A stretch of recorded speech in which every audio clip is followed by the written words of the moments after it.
வணக்கம். வைத்தியநாதர் திருவடி சரணம். சிறுலிபுத்தூரிலிருந்து பாரம்பரிய வைத்தியர் அண்ணாமலை ஆனந்த். உங்கள் வீட்டில் செல்வம் எப்பயுமே குறைவில்லாமல் இருக்கணும். இதுக்கு நிறைய பேர் என்ன பண்ணணும் அப்படின்னு யோசிச்சுக்கிட்டே இருப்பாங்க. அதுக்கு சுலபமான ரெமெடி ஒன்று சொல்கிறேன். இந்த மாதிரி ஒரு மண் அகலில் இது நிறையா சாப்பாடு போடுற கல் உப்பு, இதுக்கு மேலே ஒரு ஜாதிக்காய், இந்த ஜாதிக்காயை இதுக்கு மேலே இப்படி வச்சுருங்க. இதை சுற்றி முனை முறியாத மஞ்சள், நம்ம சமையலுக்கு பயன்படுத்துகிற மஞ்சள் 4 திசைக்கு 4 வைக்கணும். வேற ஒன்றுமே இல்லை, பெரிய வேலையெல்லாம் கிடையாது. நல்லா ஆனால் ஒரு 30 ரூபா செலவாகும்.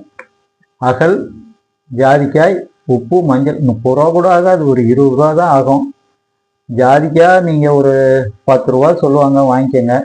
இதை உங்கள் வீட்டில் பூஜை அறை, அப்படி இல்லைன்னா விளக்கு போடுற இடம், இல்லைன்னா ஏதாவது ஒரு செல்ஃப், அந்த மாதிரி இடத்துல இதை நீங்கள் வச்சிட்டீங்க அப்படின்னா உங்கள் இடத்துல பாசிட்டிவ் வைப்ரேஷனை இது நல்லா ஈர்க்கும்.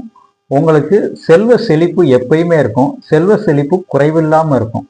இதில் மண் பூமாதேவியோட அம்சம், மஞ்சளும் பூமாதேவியோட அம்சம், உப்பும் செல்வத்தோட அம்சம், ஜாதிக்காய் இதை பூரா ஈர்க்கிற அம்சம். இது எல்லாமே உங்க இடத்துல இருக்கிறப்ப செல்வம் குறைவில்லாம இருக்கும். ஒரு அற்புதமான ரெமெடி, நீங்களும் வீட்டில் செஞ்சு பயன்பெறுங்க. ஒரு 20 ரூபாய் செலவுல செல்வம் உங்க வீட்டில் எப்பயும் குறைவில்லாம இருக்கும். நன்றி, வணக்கம். வைத்தியநாதர் திருவடி சரணம்.